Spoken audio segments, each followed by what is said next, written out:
c'est clairement une forme de panique morale contemporaine. Les écrans peuvent avoir des petits effets sur la santé mentale des jeunes. C'est, d'après la littérature, des effets qui sont généralement pas de très grande taille, mais les écrans peuvent réellement jouer à la marge sur la santé mentale. Ça, c'est une réalité. Par contre, détruisent la santé mentale des jeunes est clairement un terme beaucoup trop fort. On peut observer un effet des écrans, par exemple, dans le cadre de l'usage des réseaux sociaux.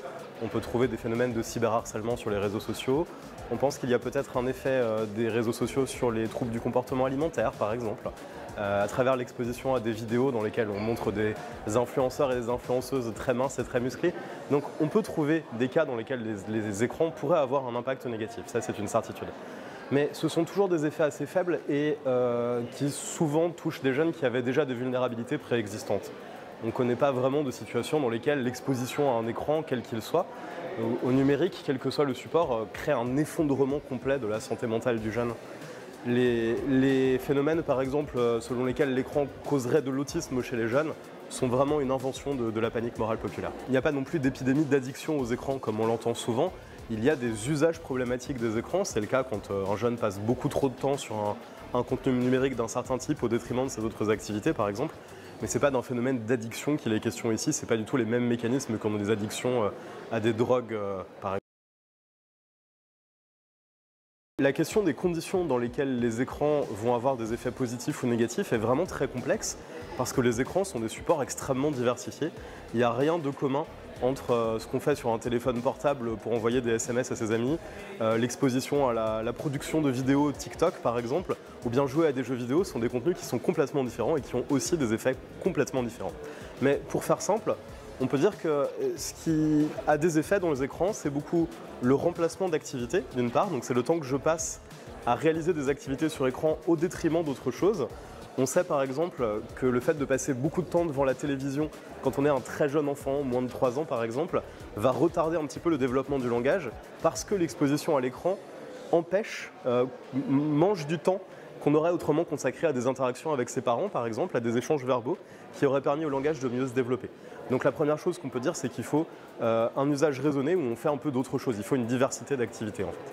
Et après, les effets écran par écran dépendent essentiellement de 3 choses. Le contenu qui est présenté sur écran, plus ça va être un contenu qui ouvre l'esprit, qui ouvre des perspectives, qui est un petit peu complexe, qui est adapté à l'âge du jeune aussi, plus ça va être favorable.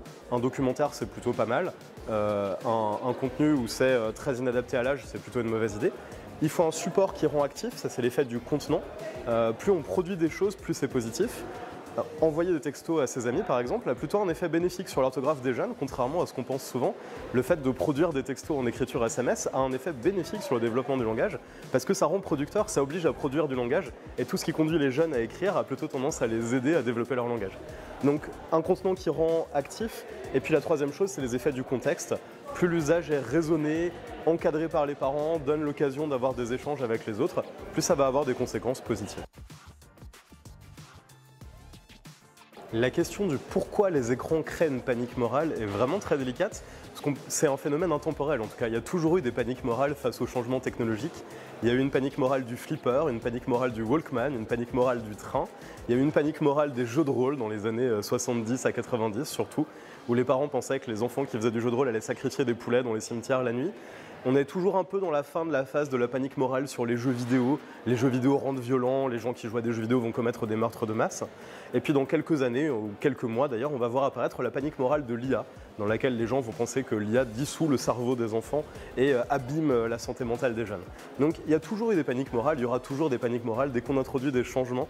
Il y a un phénomène de panique, on se sent un peu en perte de contact avec la jeunesse, on se sent en perte de maîtrise de notre environnement et des technologies qui nous entourent.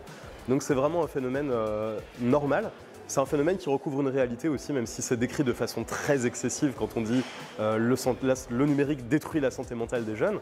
C'est vrai qu'il existe des usages irraisonnés des écrans et du numérique, et c'est vrai que des effets négatifs peuvent se produire sous certaines conditions. Donc, au même titre que l'IA dans quelques mois, c'est bien d'avoir une certaine forme de prudence pour se dire je ne me lance pas à fond dans ces nouveaux usages et j'y passe pas mes journées sans aucune raison et sans aucune maîtrise.